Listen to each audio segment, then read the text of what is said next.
Page number 122, 7th standard. Customer in the market, जब आप market में जाते हो तो एज ए कस्टमर आपको कौन सी चीजें ध्यान में रखनी चाहिए वो आप यहाँ पे देखो। A customer is a person who pays and buys goods or who gets services for his own use. Customer मतलब कौन कि जो चीजों को खरीदता है पर ऐसे ही उसको कोई भी चीजें नहीं मिलती, रिटर्न में उसको मतलब कि करेंसी पैसे कुछ ना कुछ देना पड़ता है और जो भी चीज वो खरीदता है उसका वो कोई ना कोई यूज जरूर करता है। वो पर्सन मतलब कौन, customer. Today everyone is a customer in some way or other. आज के टाइम पे हम किसी न किसी तरीके से एक कस्टमर होते हैं। For example you buy shop, oil, biscuit, cereals और सम अदर थिंग्स और get a service like mobile phone recharge, insurance, train ticket, train या फिर टिकट जो भी आप बुक कराते हो etcetera, all come under the definition of a customer. बहुत सारे यहाँ पे एग्जांपल दिए, जैसे कि शॉप में से आप कोई भी चीजें परचेज करने के लिए जाओ या फिर कोई भी ऑनलाइन ट्रांजैक्शन हो या फिर मोबाइल रिचार्ज करवाना हो, कि इंश्योरेंस की पॉलिसी लेनी हो, कि फिर ऑनलाइन टिकट बुक करानी हो। ये सारे ऑप्शन में आपको क्या करना पड़ता है, कहीं ना कहीं जो पैसे वो आपको पे करने पड़ते हैं, तभी जाके ये सारी फैसिलिटीज या फिर जो भी प्रोडक्ट है वो आपको रिटर्न में मिलते हैं। India has the largest number of customer in the world. पूरे वर्ल्ड में अगर आप देखो तो इंडिया में जो कस्टमर की जो चॉइसेस है, जो कस्टमर की जो रेशियोज है वो बहुत ज्यादा है। India is considered to be the largest market in the world. India को हम वर्ल्ड का लार्जेस्ट मार्केट बोल सकते हैं। Consumers buy necessary and luxurious items from the market. Consumer मतलब कि जो यूज करता है, कंज्यूम मतलब क्या कि यूज करना, एक यूज करने वाले पर्सन मतलब क्या, consumer. Consumers buy necessary and luxurious item from the market. आप मार्केट में से क्या परचेज करते हो, सो कोई भी नेसेसरी चीज या फिर आपकी कोई लग्जरियस फैसिलिटी वाली कोई भी product. As a consumer, he has the right to get the quality, price and choice of the item and full value of money. ऐसे कंज्यूमर, क्योंकि आप पूरे पैसे देते हो तो उसके अकॉर्डिंग आपको प्राइस जानने का, उसकी क्वालिटी या फिर आपको कौन सी चीज परचेज करनी है वो चॉइस, ये सारे राइट आप लोगों को दिए गए।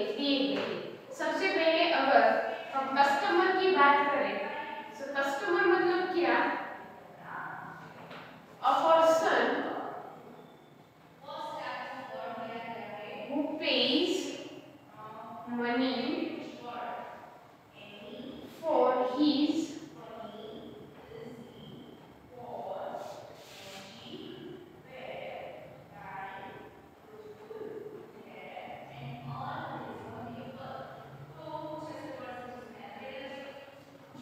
गुड्स के लिए या फिर उसकी नेसेसिटीज के लिए वो मनी को पे करते हैं, उसके रिटर्न में उसके जो भी प्रोडक्ट्स मिलते हैं वो पर्सन कौन होता है, कंज्यूमर। जब कंज्यूमर जो है जब मार्केट में जाता है तब उसके पास कुछ राइट होते हैं। तो क्या राइट है, तो राइट टू नो प्राइस, कि प्राइस उसकी क्या है, उसका वेट क्या है, उसकी क्वालिटी क्या है, उसकी क्वांटिटी क्या है, एंड आपको मिलती है एक चॉइस। सो ये सारे राइट जब आप मार्केट में जाओ तो ऐसे कंज्यूमर आप लोगों को मिलते। नीचे देखो वहां पे कुछ मार्क है, जैसे कि ISI मार्क। ISI मार्क जो है वो किसके लिए होता है, जब आप कोई हाउस होल्ड की चीजें परचेज करने के लिए जाओ, फॉर एग्जांपल कि सॉल्ट परचेज करने के लिए जा रहे हो तो उसमें एक बार देखना ISI का मार्क होगा। जितनी भी हाउस होल्ड की आइटम्स होती है जो आप घर में यूज करते हो उन सभी आइटम्स के लिए ISI का मार्क यूज होता है। ISI का फुल फॉर्म होता है इंडियन स्टैंडर्ड्स इंस्टीट्यूशन। ISI का फुल फॉर्म क्या है, इंडियन स्टैंडर्ड इंस्टीट्यूशन।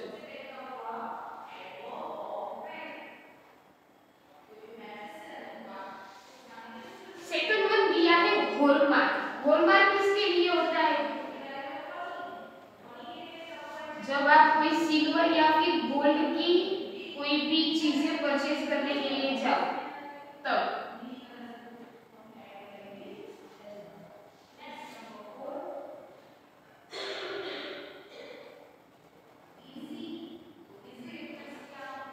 देन दिया है गुलमार्ग। क्या दिया है? गुलमार्ग। गुलमार्ग का फुल फॉर्म होता है वुलन मार्केट।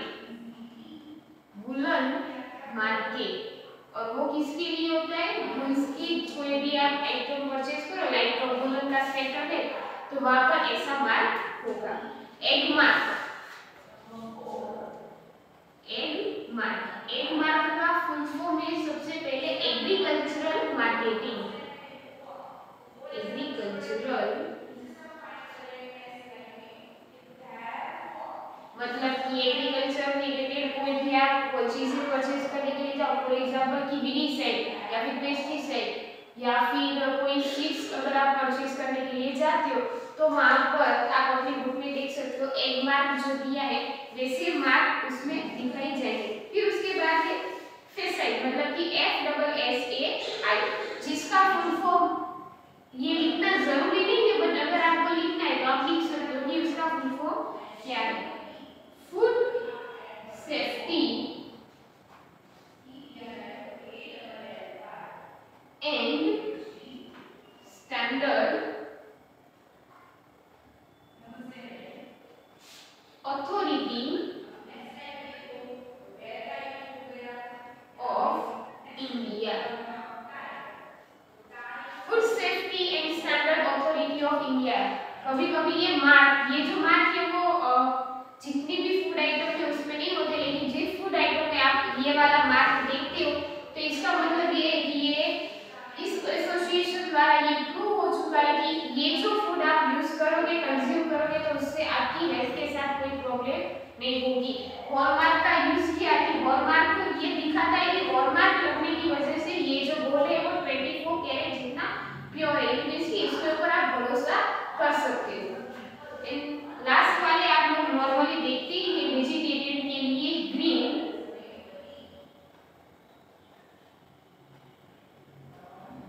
फॉर वेजिटेशन के लिए, एंड यहाँ पे अगर आपकी बुक में वो ब्राउन जैसा लग रहा हो बट वो एक्चुअली में रेड जैसे होते हैं, रेड ब्राउन जो होते हैं नॉन वेज आइटम के लिए। नीचे रीड करो। The government has set certain standard for various items so that the consumer can get good quality item. कुछ ऐसे उन लोगों ने क्या बनाया है, साइन बनाए, कुछ स्टैंडर्ड अथॉरिटीज प्रोवाइड किए, क्यों? ताकि कंज्यूमर को अच्छी क्वालिटी की आइटम मिल सके। Item with special logos are sold. Special logos होते हैं जो आपकी बुक में है ना, ये क्या है उसके लोगो। ISI for home appliance and electrical items. ISI जो है वो होम अप्लायंस मतलब कि हाउस होल्ड और उसके अलावा इलेक्ट्रिकल अप्लायंस जो आइटम्स होती है, क्योंकि इलेक्ट्रिकल जो आइटम्स होती है वो नॉर्मली आप अपने ऐसे हाउस होल्ड में ही उसको यूज करोगे। सेकंड वन है हॉलमार्क जो कि गोल्ड एंड सिल्वर के लिए। Then hallmark for woollen items, Agmark and FSSAI for food item. But याद रखना कि एग मार्क जो है ना वो ज्यादातर एग्रीकल्चरल में ज्यादा यूज होता है, एंड ये जो है वो फूड सेफ्टी के लिए यूज होगा, होता फूड के लिए बट उसकी सेफ्टी के लिए। सो इसी लोगोज आर बीइंग यूज्ड। ये सारे ऐसे लोगोज हैं जो हम यूज करते हैं, मतलब कि sign. Based on this logos the customer can buy good quality item. और इसी लोगो ये जो लोगोज है मतलब कि साइन, ये क्या प्रूव करता है कि आप जो भी आइटम परचेज कर रहे हैं उसके ऊपर आप पूरा भरोसा कर सकते हो। In the same way, vegetarian food is marked green color and non-vegetarian food is marked red color. और उसके अलावा ग्रीन एंड रेड मार्क भी हम बहुत बार देखते हैं, जिसमें ग्रीन कलर वेजिटेरियन के लिए होता है एंड रेड कलर होता है नॉन वेज के लिए। तो ये सारी बातें हैं जो आप नॉर्मली मार्केट्स में जाते हो तो कोई भी फूड आइटम्स अगर आप परचेज करो तो उसमें ये सारे लोगो देखने के लिए मिलते हैं। वहाँ पे बहुत सारे आपको राइट भी मिलते हैं, आपको स्पेशली नीचे आपको कौन से राइट मिलते हैं, और अगर आपके राइट्स वहाँ पे वायलेट होते हैं मतलब कि पूरे नहीं होते, कि जैसे कि आपका राइट है प्राइस जानने का, तो अगर वो आप प्राइस नहीं बताता सामने वाला तो आपके पास गवर्नमेंट ने आपको मतलब क्या वहाँ पे करना चाहिए, आपकी भी तो कुछ ड्यूटीज है, अगर आपको कुछ नहीं मिलता तो आप वहाँ पे अपनी ड्यूटीज को फॉलो करो। तो आपकी ड्यूटीज एंड आपके राइट्स ये दोनों चीजें जो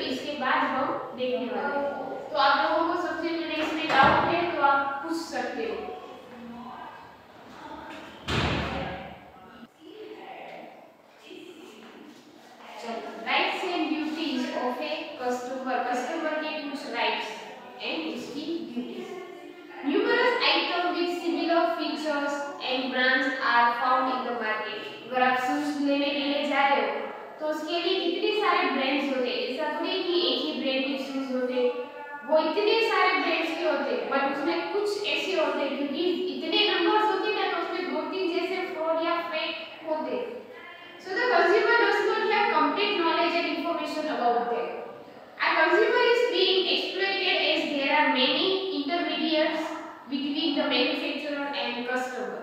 यहाँ पर जो कंज्यूमर है वो एक्सप्लॉइटेड होना मतलब कि प्रोडक्ट के लिए शॉपकीपर जो है वो ज्यादा जो प्राइसेस लेते, और ये ज्यादा प्राइसेस होने के रीजन भी क्या होते हैं, क्योंकि जो आइटम होती है ना वो कंज्यूमर तक पहुंचने के लिए बीच में कितने सारे इंटरमीडिएट्स होते हैं, मतलब कि कौन से, तो जैसे कि इंडस्ट्री मतलब कि फैक्ट्री, उसके बाद होलसेलर होते हैं, उसके बाद शॉपकीपर होते हैं, रिटेलर.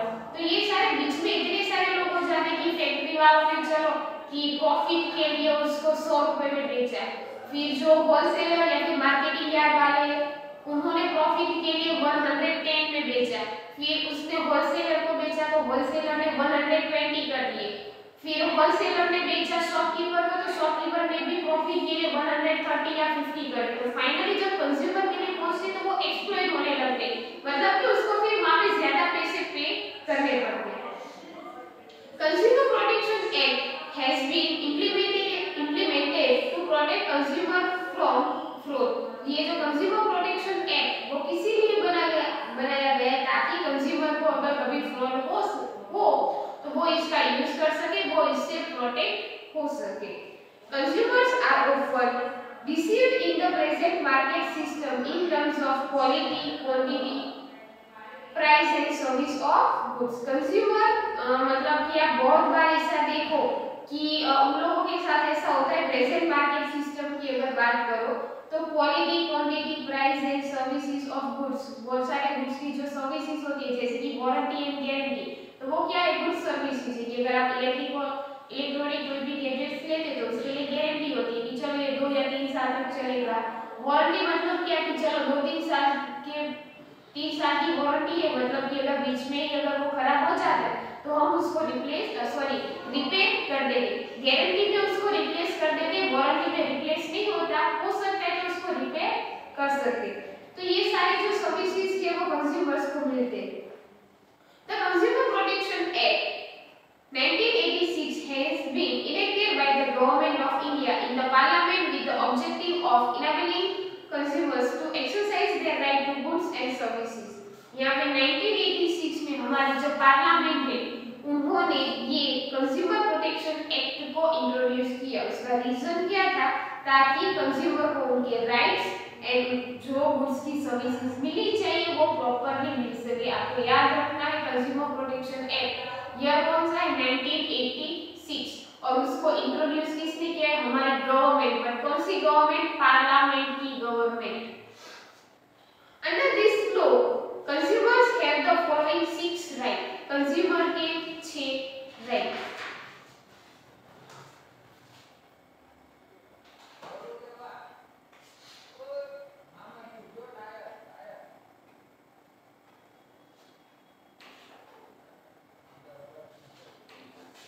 Consumer right 1986. सबसे पहला right to safety. Right to safety उसमें क्या है, so right to complete protection against products and services which are harmful for a person's life and health. Means if you buy goods or services you can file a complaint under the Consumer Protection Act if there is any harm to your health or life even in the long run. जब आप कोई भी product purchase करते हो, अगर वो चीज for example की फूड आइटम है बट उसकी वजह से अगर आपकी हेल्थ के साथ कोई भी प्रॉब्लम होती है तो इट मींस कि उस समय आप जाके कंप्लेंट कर सकते हो क्योंकि वो राइट आपको मिला है. कौन सा, राइट टू सेफ्टी का. इसीलिए second one right to information. Right to information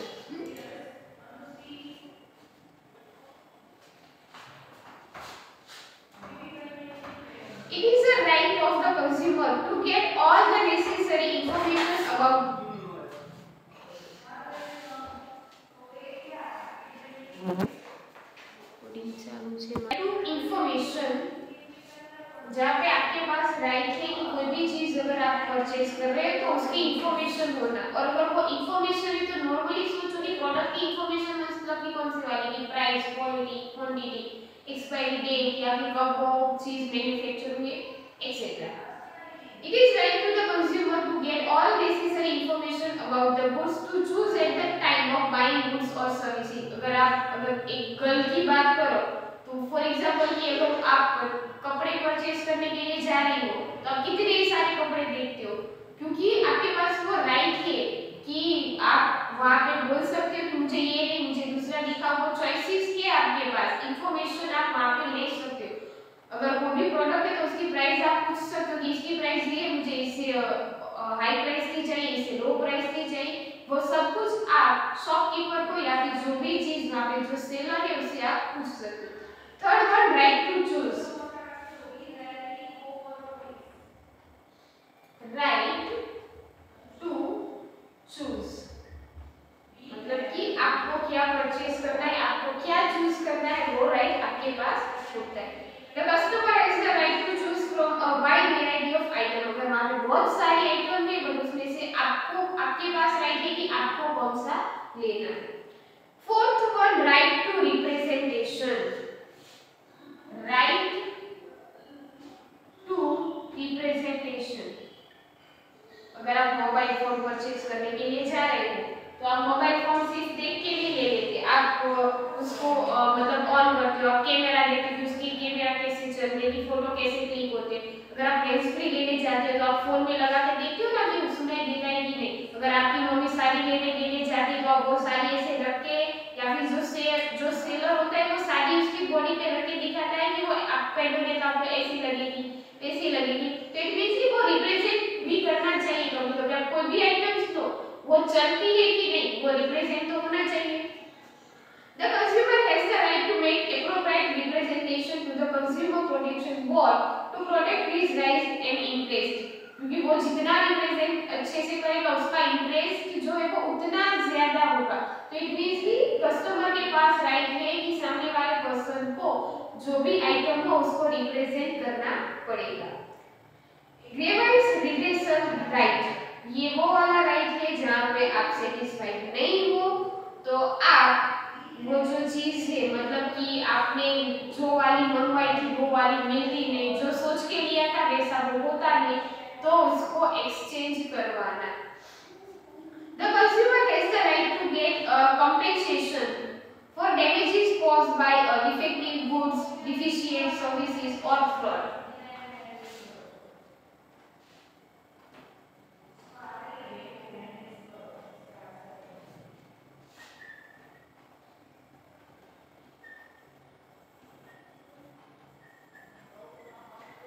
redressal right, आपने टेलीविजन को चलो परचेज किया था, टेलीविजन घर पे इतना हीट की वजह से गर्म हुआ या फिर उसके शॉर्ट सर्किट या ऐसे थे कि हीट की वजह से आपके घर पे वो टीवी पूरा ब्लास्ट हो गया।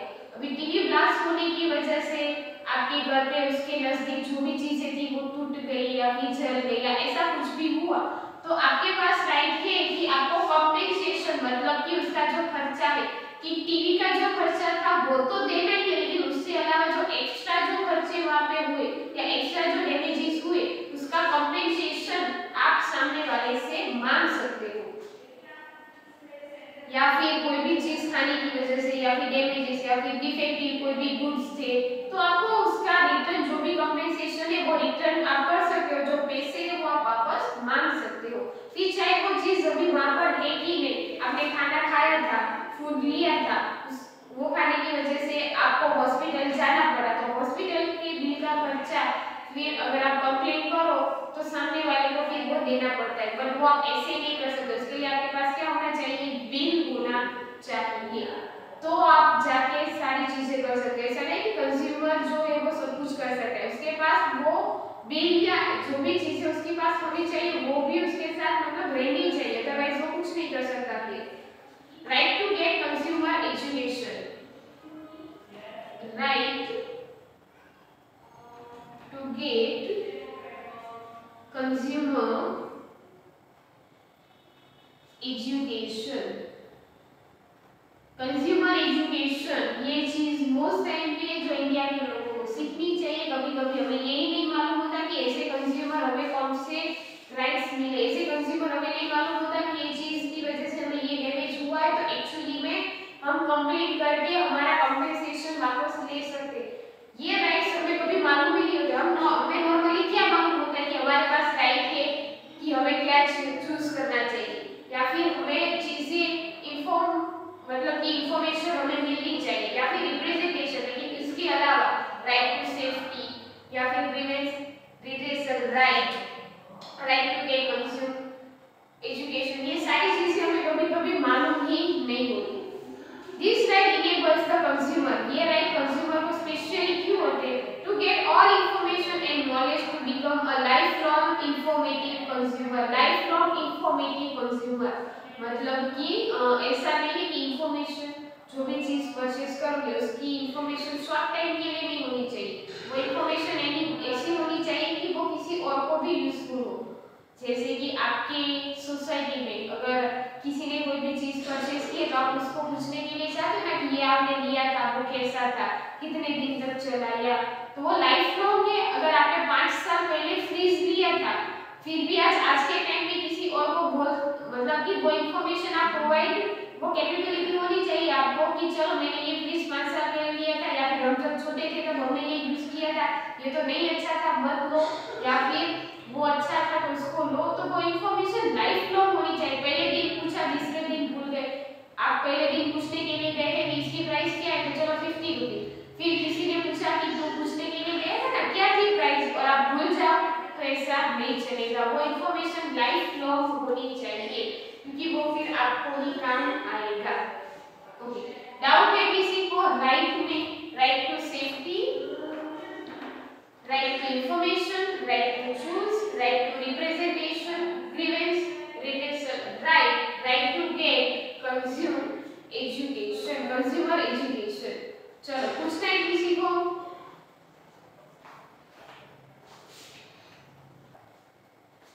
चलो, ड्यूटीज ऑफ ए कंज्यूमर, ऐसे कंज्यूमर आपकी भी ड्यूटी होनी चाहिए। अगर आपको राइट मिले तो इसका यूज आप तभी कर सकते हो जब आप परफेक्ट हो। क्लास में कोई स्टूडेंट नो डाउट टीचर को या प्रिंसिपल को जाके कंप्लेंट कर सकता है, लेकिन उसके लिए वो खुद भी परफेक्ट होना चाहिए। अगर वो जाके ये कंप्लेंट कर रहा है कि मैम ये बहुत बातें करता है या फिर मैम ये मुझे मारता है, तो फिर उसका रीजन ये नहीं होना चाहिए कि पहले आपने उसको मारा था या फिर आप ही बातें करते हो। तो यहाँ पे कहने का मतलब ये है कि कंज्यूमर को नो डाउट राइट मिले, बट वो राइट का यूज वो तभी कर सकता है जब उसने उसकी जो ड्यूटीज है वो फॉलो की हो। तो उसकी ड्यूटीज क्या है? Consumer education can protect the consumer from fraud, ये एजुकेशन किसके लिए? ताकि वो लोग फ्रॉड से बच सके।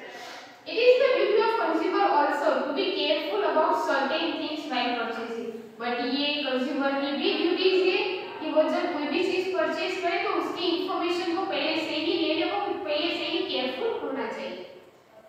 To collect GST bill with due diligence at the time of purchase of any item and retain it up to an adequate time, ये कंज्यूमर का राइट है, पर वो उसकी ड्यूटी है कि मतलब कोई भी चीज परचेज करे तो जीएसटी बिल मतलब कि जो गुड्स के ऊपर, गुड्स एंड जो स्टॉक के ऊपर जो डायरेक्टली जो टैक्स लगता है, गुड्स एंड सर्विस टैक्स, तो गुड्स एंड सर्विस टैक्स का जो बिल है वो उसकी जिम्मेदारी है कि वो कोई भी जो चीजें लेके निकले तो वो बिल उसको लेना चाहिए, क्योंकि बिल वो पहला प्रूफ होता है कि आप अगर कुछ हुआ है तो आप कंप्लेन कर सकते हो। एडवोकेट टाइम मतलब कि जितना टाइम उसको दिया जाता है, क्योंकि ये जो है ना वो फिर रिटेनिंग अप होता है। कोई भी आइटम ली तो फिर 10-15 दिन में अगर वो चीज आपको पसंद नहीं आई तो उसका यूज 10-15 दिन में होता है, फिर 1-1 साल बाद वो नहीं होता, उसका भी एक फिक्स टाइम होता है। To check ISI mark at the time of purchasing costly goods as well as electronic items. Collect guarantee and warranty card, free services coupon, etc. Duly signed and stamped by the shopkeeper and keep them safe.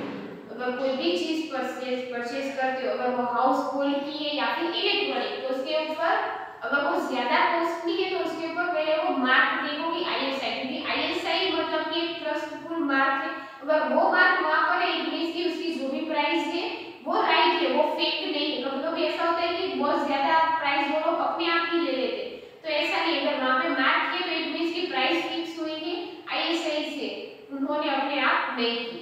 Second thing क्या है, अगर कोई भी चीज आपने purchase की अगर उसके लिए गारंटी या फिर वारंटी है तो वो कार्ड ले लेने चाहिए। आपने बाइसिकल ली है उसके ऊपर गारंटी है 2 साल की, बट कार्ड नहीं है और 2 साल में ही चलो बीच में ही बाइसिकल के साथ कुछ होता है और अगर आप वहां पे जाते तो वो लोग पूछते हैं कि कार्ड कहाँ पे, प्रूफ दो। तो जब प्रूफ ना हो तो आप कुछ नहीं कर सकते, तो वो जो चीजें वो संभाल के रखनी चाहिए। फिर आपको कहा है कि बिल या फिर गारंटी कार्ड पे डली स्टैम्प मतलब कि जो स्टैम्प जैसा होता है तो वो स्टैम्प आपको ले लेनी चाहिए, क्योंकि उनकी सिग्नेचर भी तो होनी चाहिए कि आप बोल सकते हो कि आपने सिग्नेचर की है ये है, तो वो आपके पास पक्का प्रूफ होता है, वो आपकी क्या है duty. Gold and silver ornaments with a hallmark must be purchase, gold and silver लो तो उसके ऊपर हॉलमार्क का सिंबल होना चाहिए। Always insist on valid bill without getting under the influence of merchants trick of tax saving, क्योंकि GST के ऊपर उन लोगों को टैक्स पे करना पड़ता है, इसलिए मोस्टली जगह पे बिल एंड जीएसटी बिल थोड़ा अलग है। जीएसटी बिल एक तरह का टैक्स का बिल है, गुड्स एंड सर्विस टैक्स का बिल होता है, उसकी वजह से उन लोगों को टैक्स पे करने पड़ते हैं। बहुत सारे मर्चेंट्स ऐसे होते हैं कि वो आप लोगों को जीएसटी का बिल नहीं देते, कुछ ना कुछ ट्रिक को यूज करेंगे बट आपको वो बिल नहीं देते, तो वो आपकी जिम्मेदारी है कि ध्यान से पहले जीएसटी का बिल उनसे ले लो, क्योंकि वो लोग ऐसा करेंगे क्योंकि उनको टैक्स पे नहीं करने।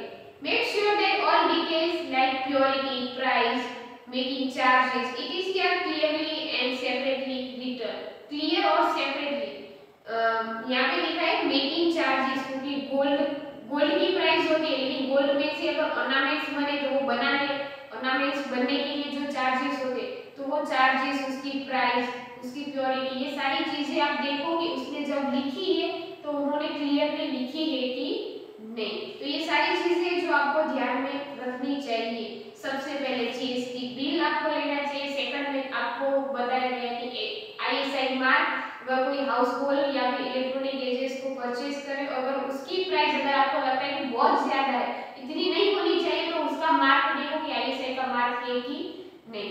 उसके बाद कि वारंटी कार्ड है, गारंटी कार्ड है, उसके ऊपर सिग्नेचर स्टैम्प ले लो और फिर वो संभाल के रखने चाहिए। एंड थर्ड हमने देखा कि हॉलमार्क स्पेशली जब गोल्ड एंड सिल्वर की चीजें परचेज करने के लिए जाओ तब वो आपको ध्यान से देखना चाहिए, और जब वो बिल बनाते हैं तो उसमें देखो कि उसकी प्राइस, उसके चार्जेस, उसकी प्योरिटी जो कुछ भी है वो क्लियरली वहां पे स्पेसिफाइड होना चाहिए। फिर आगे जाके ऐसा ना हो कि उसकी प्राइस लिखी थी उसके चार्जेस नहीं लिए थे, क्योंकि गोल्ड की चीजें ऐसी होती है कि कुछ टाइम के बाद ना हम क्या करते हैं कि गोल्ड को देकर दूसरी हम चीजें गोल्ड, क्योंकि गोल्ड का और कोई यूज नहीं होता, आप पहन सकते हो बट उसका और कोई यूज नहीं होता। अगर आपको फिर पैसे चाहिए तो जब आप गोल्ड रिटर्न करने के लिए जाते हो फिर आपको जब पैसे चाहिए तो वो बिल नहीं ना, वो आपके बहुत काम है, बट उसके चार्जेस कितने थे, उसकी एक्चुअल प्राइस क्या थी, वो सारी चीजें तब जाके काम में आती है, इसीलिए उसको संभाल के रखना भी चाहिए और वो ध्यान रखने की जिम्मेदारी किसकी होती है, आपकी। ये जो 3 ड्यूटीज है वहां तक रखो, नेक्स्ट लेक्चर में हम इसके आगे जो है वो हम देखेंगे।